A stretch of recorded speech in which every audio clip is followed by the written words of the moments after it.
her exemplary leadership and hosting this conference.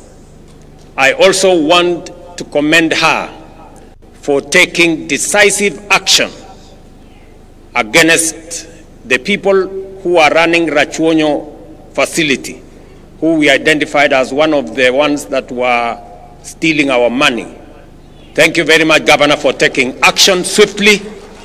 And I want to promise you that as you dismiss those people, we will look for them so that we can prosecute them, so that they can, we can hold them to account. And we are going to do it for all the other facilities that will try to steal from our resources meant for health.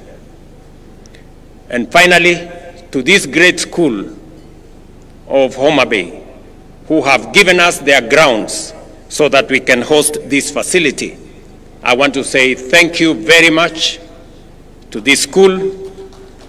And as a small token of appreciation